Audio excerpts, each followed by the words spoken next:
This is the first chapter of the novel Twain, written by James Herald. For more info, please visit his website, jamesherald.com. The day started off with a straight face. Nothing to suggest it had something up its sleeve. After a heavy lunch, Thomas lingers by the living room window, drifting in and out of daydreams. Though the winter day is still young, the first breath of twilight is already settling in. An upcoming dark cloud triggers the streetlights to flicker on. He welcomes it as a good omen. From the cherrywood escritoire, an heirloom from his parents, something white flutters to the floor and lands at his feet. It's an envelope. Using his thumbnail like a letter opener, he slices it open and pulls out a smudged greeting card. "Hi, Tom. 21 again? Or half a century more like? Keep up the good work."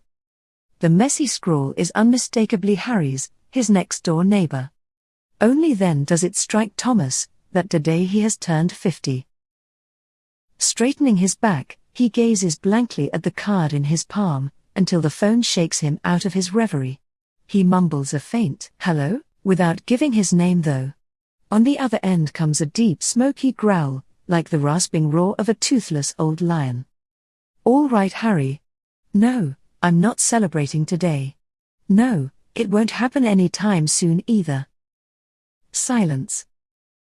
Just when Thomas is about to put down the phone, Harry's sandpaper voice scrapes at his eardrum. "How about a pint?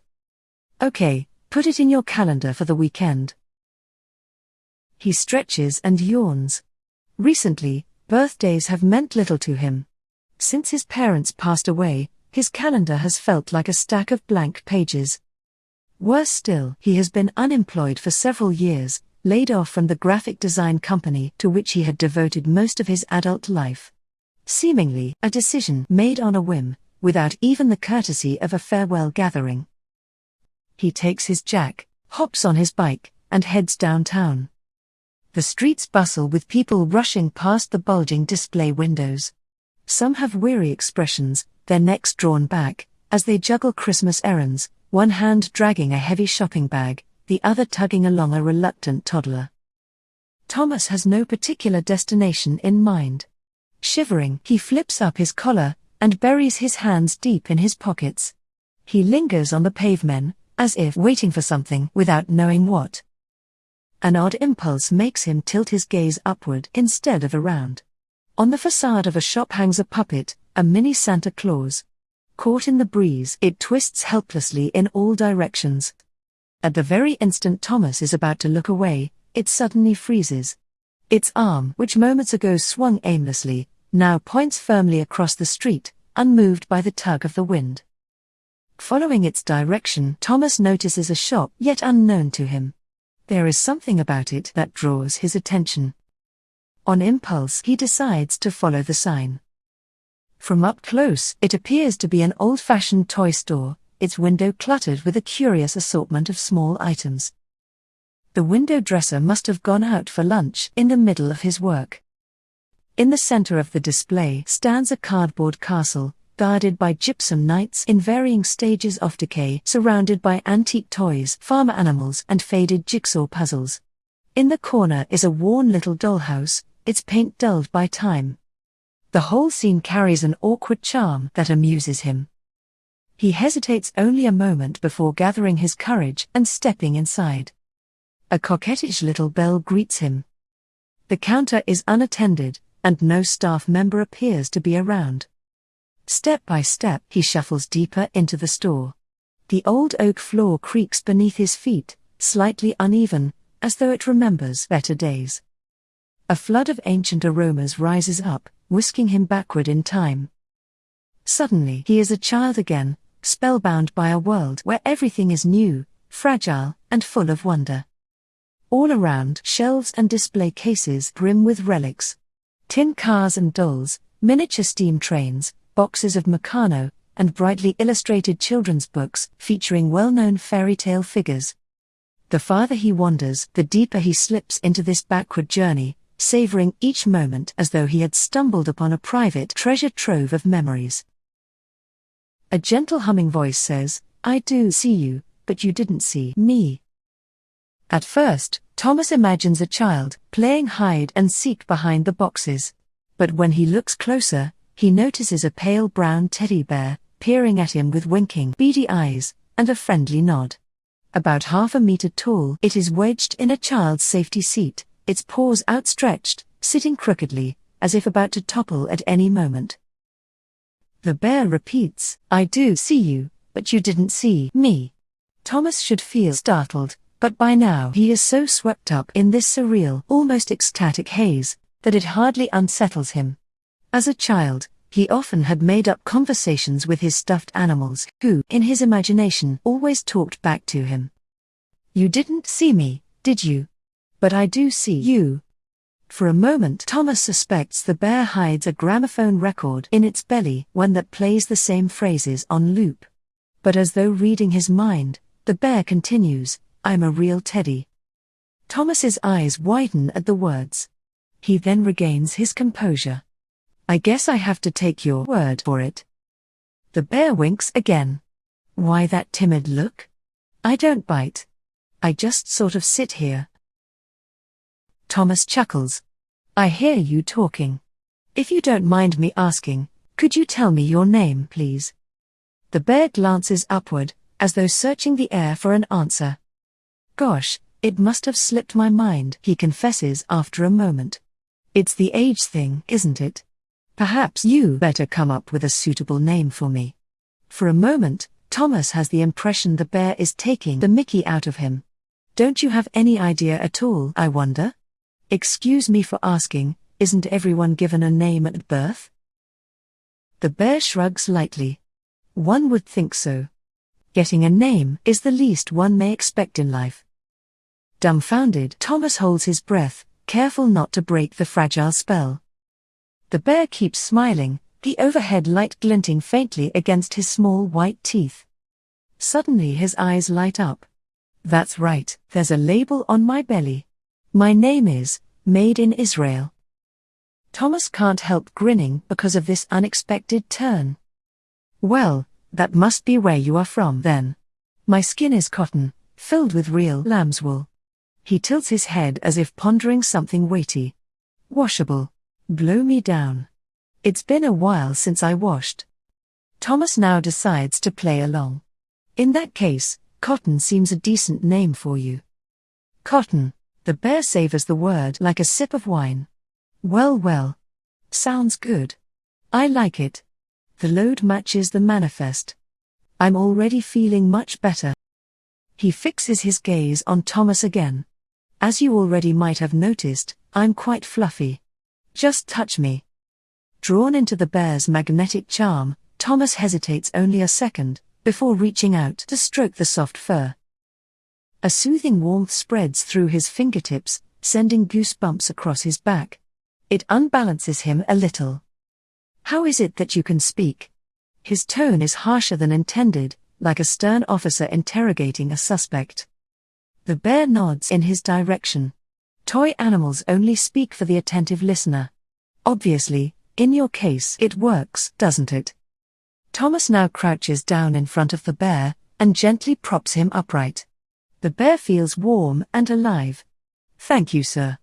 It was killing me softly, sitting crooked like that. I've been left on my own too often. Thomas leans closer, intrigued. Where do you belong, if I may ask? The bear heaves a deep sigh. Wherever there is love.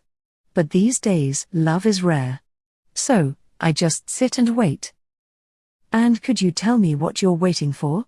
For someone to buy you? The bear shakes his head. I'm not for sale, but I will give myself freely to anyone who's worth it. And the proprietor of the shop, would he agree with that? I am nobody's, only mine. The conversation falters, leaving Thomas at a loss for words. Is this real? Or only a feverish hallucination? For a while, Cotton studies him. Then, he briskly says, hug me. It sounds like a command. Thomas shifts his weight, his right foot has gone numb, then settles cross-legged on the floor. Hug me. And you'll know. Know what exactly? If we're a match. Isn't that what you want to find out? Uneasy but compelled, Thomas lifts the bear and flattens him carefully against his chest. Not with kid gloves, Cotton growls, a proper bear hug. Now Thomas wraps his arms fully around him. A strong but pleasant lavender scent rises to his nostrils. Cotton squeezes back as best he can.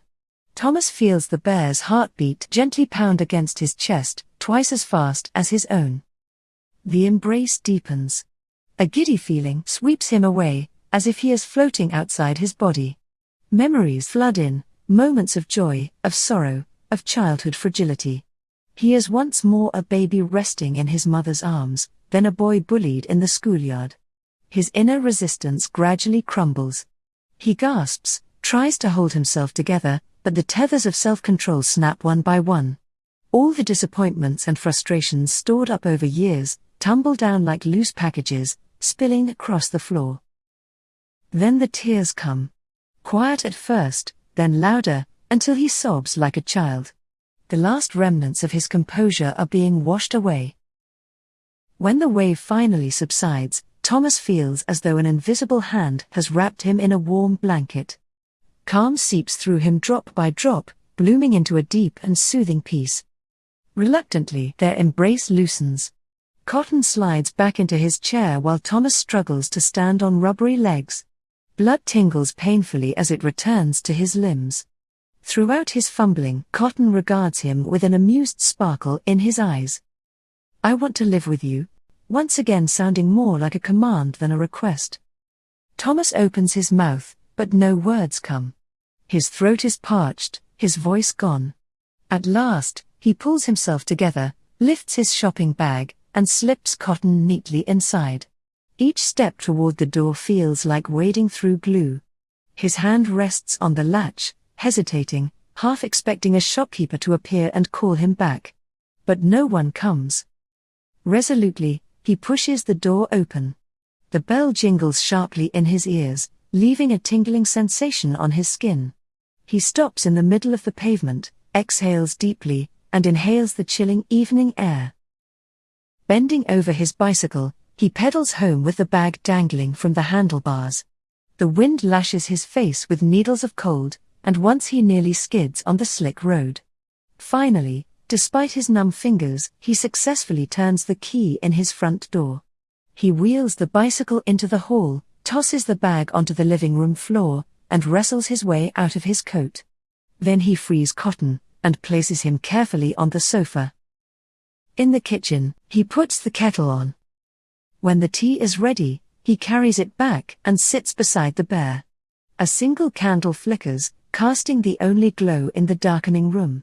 Thomas gazes at the flame, lulled by its slow dance, wrapped in a sense of tranquility.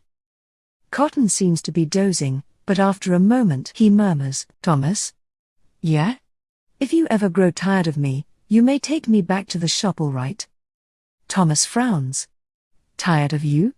What do you mean? What's troubling you?" The bear rubs behind his ear shyly. "I just wonder. Maybe having a talking bear around could be too much of a good thing sometimes." Thomas waves the thought away. "Is that all? No worries. If a good thing ever becomes too much, I'll let you know." A sigh of relief escapes the bear. "That takes a load off my mind. Unless you get too pushy, of course. I'll be good. You better." Twilight deepens into night. The candle burns low, and Thomas drifts into sleep. When he awakes, the room is completely dark. Switching on the table lamp, he finds Cotton still sitting there, motionless, silent, nothing more than an ordinary teddy bear. Thomas inspects him, but the warmth and vitality are gone. He closes the curtains, his thoughts whirling. For a brief moment, the veil between imagination and reality had lifted. Now it has dropped again. And yet, something has changed. Deep inside, he knows he has lived through experiences not to be spoken of, for fear of being thought insane. But it has stirred something inside of him, an epiphany that would change the course of his life. He now knows the true poverty he has been living in. Year after year, he has thought too much and loved too little. Far, far too little.